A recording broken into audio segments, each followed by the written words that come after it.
오늘 거룩한 주님의 날 이렇게 믿음으로 주님 앞에 나와 예배하고 하나님의 귀한 음성 듣는 여러분들에게 하나님의 크신 은혜와 축복이 임하길 간절히 축원합니다. 여러분들은 하나님 앞에 예배를 어떻게 드리십니까? 주일이 되면 당연히 정해진 시간에 교회에 나와서 예배를 드리는 모습, 물론 이 모습은 당연한 우리의 예배 드리는 모습이죠. 그런데 중요한 것이 있죠. 그것은 뭐냐면 우리가 드리는 그 예배가 하나님이 받으시기에 향기로운 예배가 될 수 있어야 된다라고 하는 것이죠. 우리가 그냥 알아서 드리는, 시간이 되었기에 드리는 그런 예배가 아니라 우리의 예배를 하나님이 아름답게 보시고 받아주시는 그 예배를 드릴 수 있는 모습이 우리의 예배가 되어야 된다라고 하는 것이죠.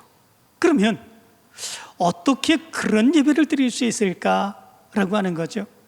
일상적으로 우리는 매일 예배 드리고 또 예배 시간이 되면 성전에 나와서 예배를 드리는 그 모습이 있습니다. 그렇다면 하나님이 우리의 예배를 어떤 경우는 받아주시고 어떤 경우는 받아주시지 아니한 이런 모습들이 있는 것일까? 아니면 정말로 우리의 예배의 모습을 통해서 하나님이 기뻐 받으시고 하나님이 인정해 주시는 그런 예배의 모습은 있는 것일까? 오늘 성경을 통해서 우리가 어떻게 해야 하나님이 받으시는 향기로운 예배가 될 수 있는지를 생각해 봅니다. 오늘 이야기는 우리가 너무나도 잘 아는 그런 이야기입니다. 하나님이 아브라함을 시험하시고자 이렇게 말씀하시죠. 내 아들, 내 사랑하는 독자 이삭을 데리고 모리아 땅으로 가서 내가 내게 일러준 한 산, 거기서 그를 번제로 드리라. 하나님께서는 아브라함에게 말씀을 합니다. 아브라함이 100세가 되어서 낳은 아들입니다. 그리고 그 하나님께서 축복해 주심으로 번성케 해주시겠다고 하나님이 약속해 주신 약속의 아들입니다. 그런데 그 아들 이삭을 하나님은 번제로 드리라고 말씀하고 있는 거죠. 그것도 모리아 산까지 가서, 이 모리아 산이 어디 있는가 하면 그 당시에 아브라함이 거주하고 있었던 그런 곳이 부엘세바라고 하는 그런 곳입니다. 그런데 거기서 3일 길을 걸어가야 됩니다. 그럴 때에 거기 예루살렘 산악지대가 나오는데 바로 거기에 한 산 모리아라고 하는 그런 산이 있습니다. 이 모리아라고 하는 그런 단어의 뜻은 여호와께서 보이신 곳이라고 하는 의미를 가지고 있습니다. 다시 말하면 하나님께서 보이시고 하나님께서 지시한 곳, 바로 그곳으로 가서 네 아들 이삭을 번제로 하나님 앞에 드려라 라고 하는 말씀이었습니다. 번제가 무엇인지는 아시지요? 이 번제라고 하는 것은 짐승을 그냥 죽이기만 하는 것이 아니라 죽여서 가죽을 벗기고 그리고 각을 떼어서 제단에 올려서 불을 태워 완전히 없애 연기를 하나님 앞에 드리는 그 제사, 그것을 우리가 번제라 이야기를 합니다. 이 명령을 듣고 아브라함은 아침 일찍 떠나게 되죠.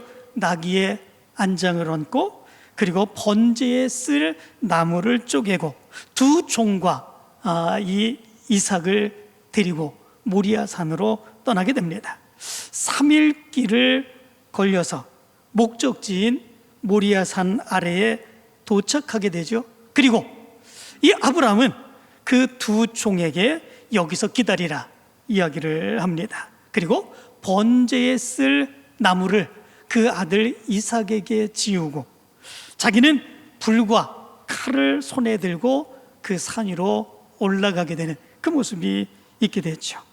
바로 이때에 이삭이 아버지에게 묻습니다. 불과 나무는 있거니와 번제할 어린 양은 어디 있나이까? 이렇게 묻습니다. 번제할 어린 양, 나무와 불만 있고 번제를 드릴 어린 양 제물이 없다고 하는 것, 이건 말이 안 되는 그 모습이죠.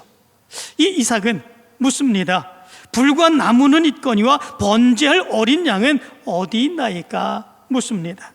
아브라함은 대답합니다. 내 아들아, 번제할 어린 양은 하나님이 자기를 위하여 친히 준비하시리라 말씀을 하지요. 그리고 두 사람이 함께 하나님이 일러주신 바로 그곳으로 가게 됩니다. 아브라함은 그곳에 제단을 쌓습니다. 그리고 나무를 벌려 놓습니다. 그리고 그 아들 이삭을 결박하여서 제단 나무 위에 올려놓고, 그리고 손을 내밀어 칼로 그를 죽이려고 합니다. 그러자 하나님의 사자가 아브라함을 부르지요. 그리고 이렇게 말합니다. 그 아이에게 내 손을 대지 말라. 그에게 아무 일도 하지 말라. 내가 내 아들 내 독자까지도 내게 아끼지 아니하였으니 내가 이제야 내가 하나님을 경외하는 줄을 아노라. 아브라함에게 그렇게 이야기합니다. 하나님은 아브라함의 믿음을 시험하고자 하신 거죠.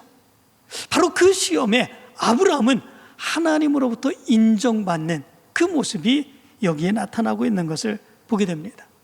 이 이야기를 가만히 생각해 보면 아브라함이 하나님에게 인정을 받을 수 있었던 그 모습이 어디에 있는가라고 하는 것을 발견할 수 있게 됩니다. 무엇이겠습니까? 번제할 어린 양을 가지고 하나님이 말씀하신 것처럼 그는 하나님 앞에 번제로 드리고자 했다라고 하는 것입니다. 이 아브라함은 불과 나무만 가지고 가지 않았습니다. 번제할 어린 양도 가지고 갔고, 그리고 하나님 앞에 번제를 드려 하나님이 명령하신 대로 행하고자 했습니다. 번제할 어린 양, 그것은 누구입니까? 그의 아들 이삭이죠. 번제할 어린 양을 이 아브라함은 가지고 갔습니다. 그리고 가지고 간 나무와 그리고 불로 그 아들을 번제로 드리고자 하는 그런 모습들이 있었죠. 아브라함은 다 알고 있었습니다. 그리고 믿음으로 결단하여서 하나님 앞에 그 아들을 번제로 드리고자 했죠. 그러나 그 아들 이삭은 그런 상황을 이해하지 못합니다. 받아들이지 못합니다. 단지 번제할 어린 양이 없다고 하는 것만, 그것을 의아하게 생각하는 그 모습이 그 아들 이삭의 모습 가운데 나타났죠. 그런데 아브라함은 그럼에도 불구하고 불과 나무 그리고 번제할 어린 양, 그의 아들을 번제할 어린 양으로 삼아 하나님 앞에 번제를 드리고자 하는 그 모습이 나타나지요. 그 모습으로 하나님 앞에 인정받는 그의 믿음이 된 것을 보게 됩니다. 이 모습을 우리가 가만히 생각을 해봅니다. 불과 나무는 있거니와 번제할 어린 양은 어디 있나이까? 이 모습을 가만히 생각을 해보면 이 모습은 지금 여기에서 하나님 앞에 예배를 드리는 우리가 질문해야 되는 그런 질문이 아닌가, 이런 생각을 해봅니다. 불과 나무는 있거니와 번제할 어린 양은 어디 있나이까? 하나님 앞에 우리는 하나님 앞에 제사를 드리기를 원합니다. 하나님 앞에 예배를 드리고 올라오기는 했습니다. 그리고 바로 여기에서 하나님 앞에 예배를 드립니다. 그리고 나무와 불은 가지고 있습니다. 얼마나 좋은 나무와 불을 가지고 있는지 모릅니다. 그런데 정말로 우리의 모습에서 번제할 어린 양은 가지고 있는가? 그 번제할 어린 양으로 하나님 앞에 예배드리고 있는가? 이 모습을 우린 생각해 볼 수 있어야 됩니다. 우리가 드리는 예배에는 언제나 번제를 드리기 위해서 나무와 불을 준비합니다. 얼마나 열심히, 얼마나 성심껏 우리가 준비하는지 모릅니다. 좋은 예배당이 있습니다. 정말로 리모델링도 잘했고, 그리고 예배를 드리기에 아주 쾌적한 그런 모습으로서의 예배당이 우리에게 있습니다. 좋은 찬양이 준비되어 있습니다. 오늘도 얼마나 감동적이고 얼마나 우리의 마음을 뭉클하게 하는 그런 찬양을 했는지 모릅니다. 특별히 우리 민서가 플룻인가요? 그 악기로 같이 협연을 하는데 이 찬양의 모습이 얼마나 우리의 마음을 열리게 하는 그런 모습인지 모릅니다. 좋은 예배당이 있습니다. 좋은 찬양이 있습니다. 예배를 드리기 이전에 호산나 찬양단을 통해서 하나님 앞에 찬양을 하고 하나님 앞에 나가기에 부족함이 없는 우리의 믿음의 모습이 되기를 원하는 그 모습이 있습니다. 나무와 불은 우리가 얼마든지 준비한 그 모습이 있습니다. 예배의 순서의 순서들이 정말로 믿음 안에서 정성껏 준비한 그런 모습들이 우리의 모습 가운데 있습니다. 그런데 그 모습 안에 번제할 어린 양은 있는가? 이런 생각을 해봅니다. 번제할 어린 양은 있습니까? 번제할 어린 양은 누구입니까? 아브라함에게 있어서 번제할 어린 양은 번제의 제물이 될 그의 아들이 번제할 어린 양이었습니다. 그렇다면 오늘 예배를 드리는 바로 우리의 모습에서 우리가 드려야 될 번제할 어린 양은 누구이겠습니까? 내가 하나님 앞에 나가고 내가 하나님 앞에 예배하기에 내가 하나님 앞에 번제할 어린 양이 아니겠습니까? 내가 하나님 앞에 번제할 어린 양입니다. 그렇다면 그것으로 족한 것이겠습니까? 그러나 그런 것만은 아닙니다. 번제할 어린 양이 하나님 앞에 드려져야 되는데 하나님 앞에 인정받을 만한 그 제물이 되어야 되는데 그러하지 못하게 된다면 그것은 번제할 어린 양 하나님이 받으시기에 합당한 그런 예배가 될 수 없는 그런 모습들이 있다라고 하는 것이죠. 그렇다면 번제할 어린 양 내가 하나님 앞에 응답받고 그리고 하나님이 받으시는 바로 그런 제물 되기 위해서는 우리가 어떻게 해야 될까라고 하는 것이죠. 첫 번째 모습이 있습니다. 나를 죽이는 믿음의 모습이 동반돼야 됩니다. 번제할 제물에게 있어서 반드시 해야 되는 그 모습이 있습니다. 번제할 제물이 제물되기 위해서 반드시 해야 되는 것이 있습니다. 그것이 무엇입니까? 번제할 제물을 죽이는 일입니다. 번제할 제물을 죽여서 피를 흘려야 되죠. 레위기 1장의 말씀 가운데 보면 번제할 그런 어린 양을 하나님 앞에 번제를 드리기 위해서 해야 되는 그 모습을 말씀해 주고 있습니다. 그 제물을 칼로 목을 찌릅니다. 그리고 피를 다 쏟아내게 하는 그 모습이 있습니다. 그리고 나서 가죽을 벗깁니다. 가죽을 버리고 관절마다 다 쪼개서 각을 떠서 제단 위에 올려놓습니다. 그리고 그것을 불로 태우지요. 그것을 화제라고 얘기합니다. 그러면 그 제단 위에 올려진 그런 제물은 완전히 불에 타서 재가 되어서 없어지게 되는 그 모습이 있죠. 이것이 번제를 드리는 제물에게 행하는 그 모습입니다. 가만히 생각해 보시기를 바랍니다.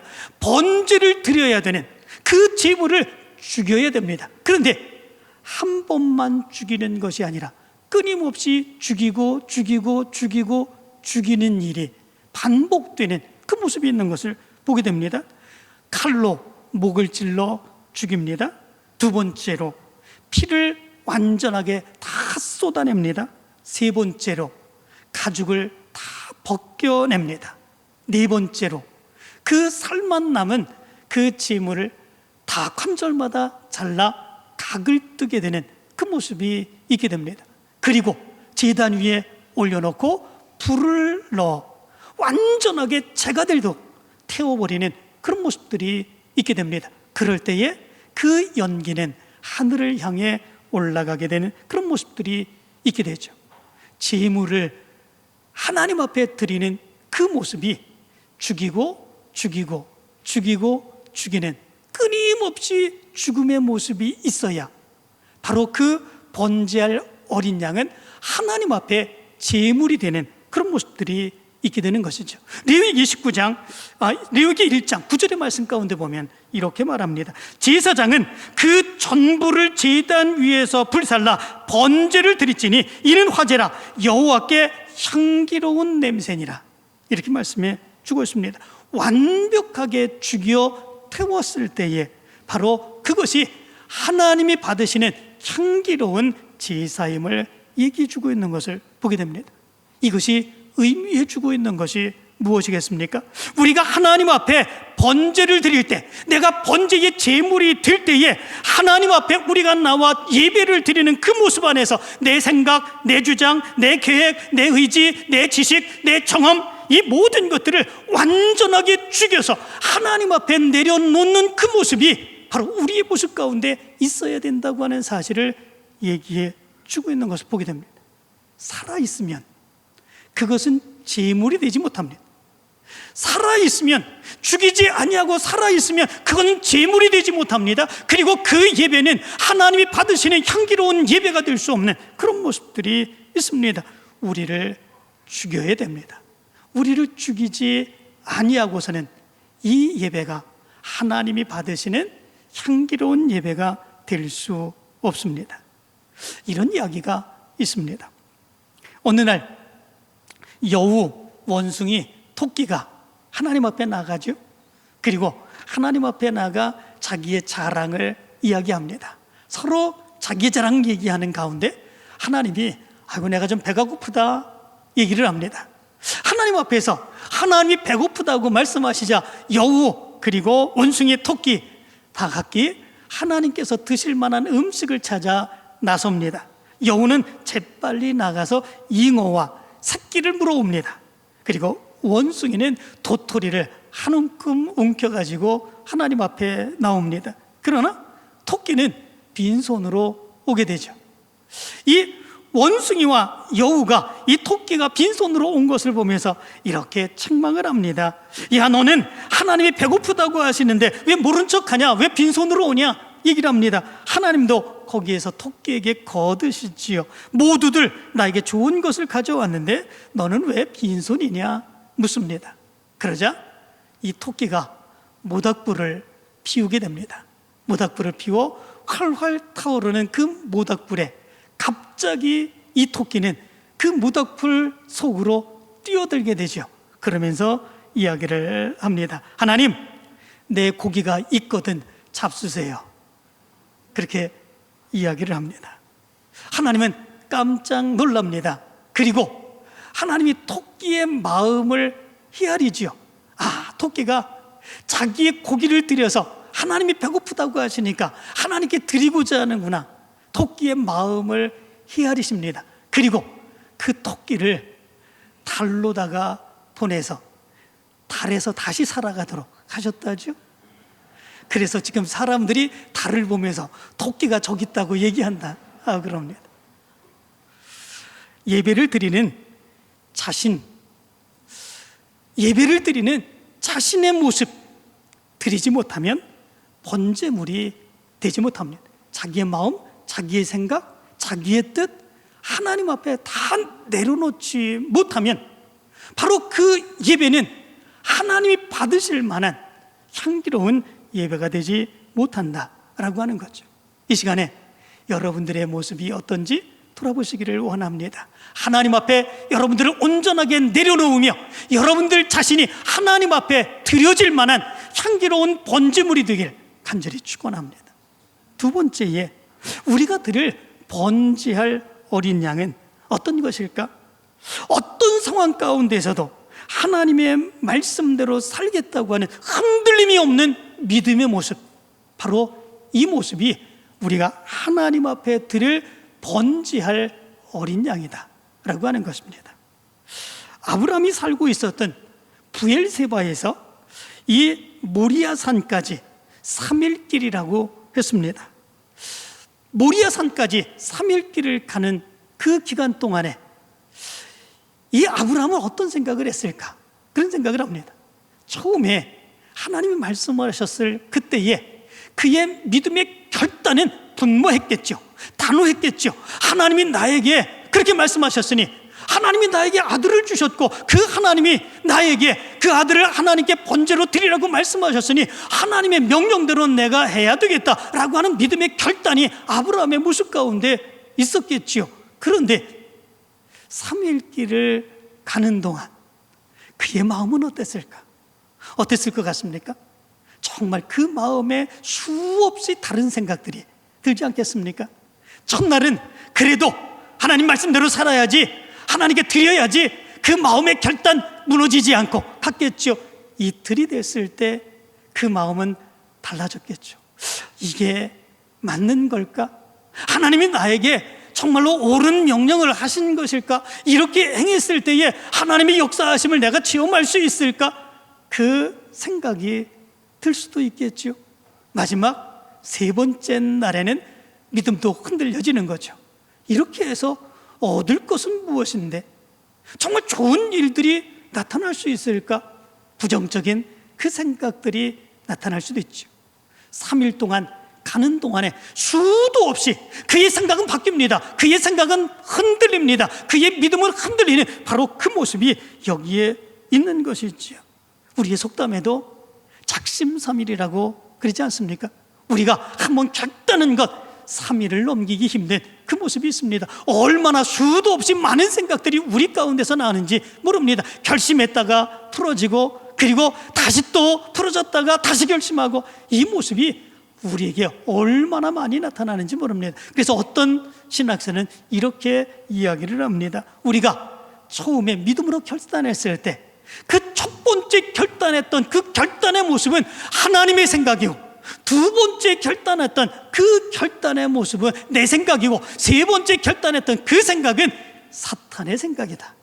그렇게 이야기합니다. 무엇 때문에 그렇습니까? 수도 없이 우리가 많은 갈등을 가지고 내 마음을 변해가는 그런 모습들, 흔들리는 그 모습이 우리의 모습 가운데 있기 때문에 그렇습니다. 그런데 아브라함은 어땠을까 생각을 해봅니다. 아브라함은 그 마음 변치 아니하죠.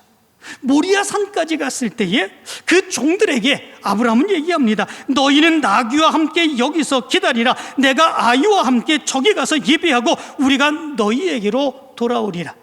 이렇게 이야기합니다. 왜 그랬을까요? 아마도 산 위로 올라가서 그 아들을 번제로 드리고자 했을 때 그 종들이 가만히 있겠습니까? 가만히 있지 아니하겠지요. 늙어서 노망 들었다고, 그리고 아브라함을 가로막고 그렇게 하지 못하도록 막는, 아니면 행동으로 그렇게 하지 않을지라도 그렇게 하면 안 된다고 설득하는 그 모습 안에서 아브라함도 그의 마음이 정말 약해질 수밖에 없는 그런 모습들이 있지 않겠습니까? 그렇기에 바로 아브라함은 종들로 하여금 바로 산 아래에 나귀와 함께 바로 그 종들이 거기에 있게 하는 그런 모습들이 있게 됩니다. 그리고 그 아들에게 나무를 지게 하고 자기는 불과 칼을 가지고 그리고 올라가게 되는 그런 모습들이 있게 되죠. 하나님이 아브라함을 시험하고자 하셨습니다. 그 시험하시는 그 이유가 여기에 있는 거 아니겠습니까? 3일 길로 가서, 왜 가까운 곳에서 하나님 앞에 예배드리고 제사할 수도 있는데 왜 3일 길을 가게 하셨을까? 다른 거 아니겠습니까? 여러 가지의 생각으로 인하여 그의 생각이 흔들려버리고 그의 믿음이 흔들려버리는 바로 그 모습들, 하나님 앞에 진정한 예배를 드리고 하나님 앞에 나오는 사람들은 그 흔들림이 없는 믿음을 가져야 된다라고 하는 것, 하나님이 그로 하여금 깨닫게 하기 위한 거 아니겠습니까? 아브라함, 하나님의 그 마음을 알죠. 그리고 그 마음 결단하며 그 마음 변하지 않습니다. 어떤 일이 있어도 흔들림이 없이 변하지 않겠다고 생각이 됩니다. 그의 종들을 내려보내고 그 아들만 데리고 올라가는 그런 모습들이 있지 않습니까? 그 종들로 하여금 자기를 설득할 수 있는 기회조차 만들지 않겠다라고 하는 의연한 결연, 그 의지를 여기서 보여주고 있는 것을 보게 됩니다. 하나님이 지시하시는 모리아 산까지 가는 3일의 길, 정말 아브라함에게 있어서는 고통의 길이고 아픔의 길이고 한숨의 길이고 눈물의 길이었을 것입니다. 어쩌면 하나님을 믿고 의지하며 살아가는 삶을 포기하고 싶은 그런 길이 아니었을까, 그런 생각합니다. 그러나 아브라함은 결코 그의 믿음 흔들리지 않습니다. 이 모습을 가만히 생각해 보면 우리가 하나님 앞에 나와 예배하는 그 모습들, 이 모습이 바로 그렇게 쉬운 일이 아님을 얘기해 주고 있습니다. 그리고 그렇게 쉽지 아니하는 그 길, 우리의 모습에서 이 아브라함이 가졌던 3일길의 그 모습이 바로 우리의 모습 가운데 있을 때에 우리의 예배는 온전하게 하나님 앞에 드려질 수 있는, 하나님 앞에 드려지는 예배를, 번제를 드릴 수 있는 어린 양의 제사가 우리의 모습 가운데 나타날 수 있음을 여기서 얘기해 주고 있는 것을 보게 됩니다. 일주일 내내 우리의 삶을 돌아보시기를 바랍니다. 정말 우리의 삶의 모습을 보면 힘든 일 얼마나 많습니까? 괴로운 일 얼마나 많습니까? 고통스러운 일 얼마나 많습니까? 정말 내 믿음도 포기하고 싶은 그러한 일들도 내 삶에 얼마나 많이 나타나는지 모릅니다. 특별히 육체의 질병을 가지고 살아가는 그런 성도들의 모습을 보면 일주일 내내가 그들의 삶에서는 고통입니다. 오늘 하나님이 나를 데려가실까? 아니면 내일일까? 아니면 조금 더 나를 연장해 주실까?라고 하는 그런 마음들, 이 모습이 일주일 안에 우리의 모습 가운데서 끊임없이 나타나는 그런 모습들입니다. 내 문제가 아니라 내 자녀들의 문제, 그리고 내 주위의 사람들의 문제, 내 사랑하는 사람들의 문제, 내 삶에서 나타나는 엄청난 어려움들, 끊임없이 나타나는 그런 모습들이죠. 그 모습 안에서 우리는 흔들리는 그런 모습들이 너무나도 많습니다. 내 믿음이 흔들립니다. 하나님 앞에 나와 예배 드리는 그 일마저도 흔들리는 그 모습이 우리의 모습 가운데 있습니다. 그러나 그럼에도 불구하고 하나님이 내 삶을 주관해 주십니다. 하나님이 나를 붙들어 주십니다. 하나님이 역사해 주십니다. 그 믿음의 변함없는 모습을 가지고 우리는 흔들림이 없이 하나님 앞에 나와 오늘도 예배할 수 있는 모습이 우리의 모습 가운데 있어야 되죠. 바로 그 모습일 때에 하나님이 우리의 제사, 우리의 예배를 받아주시는 향기로운 예배가 되는 줄 믿습니다. 3일에 흔들림이 너무나도 많을 수밖에 없는 그런 상황, 그 모든 상황을 이기고 났을 때 하나님 앞에 나와 예배드리는 우리의 예배는 말로 다 할 수 없는 기쁨이고 은혜이고 하나님 앞에 나가는 예배가 되는 거죠. 오늘 여러분들의 이 예배가 바로 이 3일길의 예배인 줄 믿습니다. 하나님이 인정해 주시는 그 예배가 되는 줄 믿습니다. 마지막 세 번째 모습이 있습니다. 우리가 드릴 번제할 어린 양은 어떤 모습일까? 오늘 내 마지막 생명을 하나님 앞에 드리겠다고 하는 예배의 모습이 바로 이 모습이 아닌가라고 하는 것입니다. 5절의 말씀 가운데 보면 우리는 읽지 않았지만 이렇게 말합니다. 아브라함이 종들에게 너희는 나귀와 함께 여기서 기다리라. 내가 아이와 함께 저기 가서 예배하고 우리가 너희에게로 돌아오리라. 이렇게 말합니다. 아브라함은 예배를 드리고 돌아오겠다, 이렇게 이야기합니다. 이 예배라고 하는 단어가 샤하라고 하는 단어입니다. 이 말은 몸을 굽히다, 납작 엎드리다, 절하다라고 하는 의미를 가지고 있습니다. 고대 근동 시대에 바로 이 단어는 신 앞에, 그리고 왕과 같은 절대적인 권력 앞에 엎드리며 내 생명의 생사 여탈권이 당신에게 있습니다 라고 하는 의미를 담고 있다고 그럽니다. 그것이 샤하라고 하는 그런 단어였다고 그러죠. 이 예배라고 하는 것, 이 여기에서 샤하라고 하는 이 단어를 사용한 것, 이것은 무엇입니까? 그 의미는 하나님 앞에 나를 드립니다. 하나님 앞에 내 생명을 드립니다. 내 생명 하나님께 있습니다.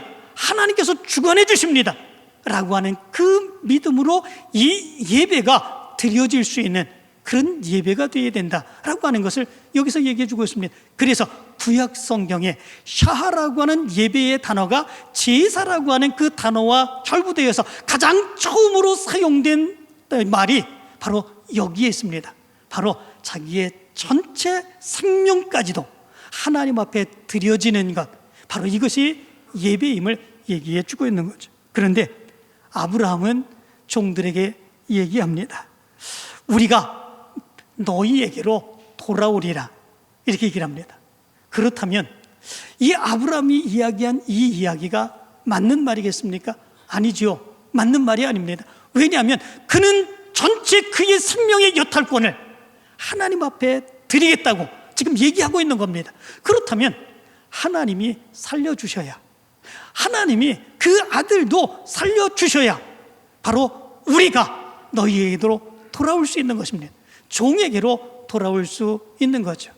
아니면 하나님이 아브라함의 번제의 제사로 이삭의 제사를 받으시고 아브라함만 살려주었다고 생각해 보시기 바랍니다. 그렇다면 아브라함이 혼자 이 종들에게로 내려올 수 있었을까? 이런 생각을 해봅니다. 저는 아니라고 생각합니다. 그 아들을 하나님 앞에 번제로 드렸습니다. 100년 만에 그가 100살이 되었을 때에 얻은 그 아들입니다. 그에게 전부와 같은 그런 아들이죠. 그 아들을 하나님 앞에 드리고 났을 때에 그의 삶의 모습은 정말로 하나님이 내 제사를 받아주셨구나, 그러므로 나는 이제 기쁘다, 더 크신 하나님의 축복이 있겠지, 이 마음과 생각을 가지고 기쁨으로 내려올 수 있겠습니까? 아니지요. 그의 전부를 하나님 앞에 드렸고 그 아들은 이제 하나님 앞으로 갔습니다. 그는 더 이상 그의 삶을 살아갈 여력이 없겠죠. 살아도 삶의 의미를 모르는, 살아도 죽은 것 같은 그의 삶의 모습이 아브라함의 모습이 아니었을까? 그렇다면 여전히 아브라함도 자기의 생명을 하나님 앞에 드리고 내려오지 못할 수도 있는 거 아니겠습니까? 이 모습을 아브라함은 아는 거죠. 이 모습을 알고 그의 생명까지도 하나님 앞에 마지막으로 드리겠다고 하는 그 각오를 가지고, 결단을 가지고 하나님 앞에 올라가는 그 믿음의 모습이 아브라함의 모습 가운데 있게 된 것을 보게 되죠. 바로 이 예배의 모습이 바로 우리의 모습이 되어야 됨을 여기서 얘기해 주고 있습니다. 번제할 어린 양, 바로 그 어린 양의 제물 앞에는 바로 이런 믿음의 모습이 있어야 되는 거죠. 오늘 내가 하나님 앞에 번제의 희생양이 되고, 내가 오늘 이 예배가 마지막 예배가 되어 하나님이 받으시는 그 예배로 끝날 수 있다라고 하는 믿음의 결단, 그 모습이 바로 우리 믿음의 모습 가운데 나타나야 된다라고 하는 거죠. 초대교회 성도들의 예배가 바로 이런 예배였지 않습니까? 그 당시에 예배를 드리는 그런 행위는 죽음을 자초하는 일이었죠. 그들이 예배를 드린다고 하는 것이 알려지게 될 때 군사들이 쫓아와 그들을 잡아가고 감옥에 가두고 죽이는 일들이 비일비재했습니다. 그 모습 가운데 그들은 그럼에도 불구하고 마지막 생명을 드리는 예배를 드리기 위해서 깊은 산으로, 그리고 벌판으로, 토굴로, 심지어 무덤 속으로 찾아 들어가 그들은 예배를 드렸습니다. 오늘 이 예배가 하나님 앞에 내 생명을 드리는 마지막 예배일 수도 있다라고 하는 것을 기억하며, 그럼에도 불구하고 하나님이 내 예배를 받아주신다면, 그것이 하나님께 드려지는 향기로운 제사가 될 수 있다면 나는 그것으로 족하다라고 하는 그 믿음으로 초대교회 성도들은 이 예배를 드렸습니다. 바로 우리의 예배가 그 예배가 되어야 되는 거죠. 때로는 우리가 예배를 이야기할 때 예배를 본다, 그렇게 얘기할 때가 많이 있습니다. 그런데 우리 교회에서 예배를 드리는 것은 예배를 보는 게 아닙니다. 캐톨릭에서는 예배를 보는 겁니다. 이제 성만찬 예식을 하며 빵을 들고 그리고 포도주를 드는 것, 바로 그것은 그들이 바로 그것을 들을 때에 예수님의 몸이 그때의 그 떡과 그 빵에 친히 임한다고 믿습니다. 그것을 화채설화라고 얘기합니다. 그래서 예배할 때에 그 빵을 들고 포도주를 들고 그것을 보지 않으면 그건 예배를 드린 게 아닙니다. 이 캐톨릭 예배에서의 모습이 그렇습니다. 그러나 우리는 보는 게 아닙니다. 우리는 드리는 것입니다. 내 생명을 드리고 내 마음을 드리고 내 몸을 드리고 내 전부를 드리는 것입니다. 내 전부를 드리고 오늘 이 예배가 마지막 예배가 될 수 있다. 그럼에도 불구하고 나는 하나님 앞에 이 전부를 드린다라고 하는 그 믿음으로 드리는 예배, 이것이 바로 우리의 예배이죠. 하나님께 드리는 우리의 예배가 이 모습이 되어야 되는 거죠.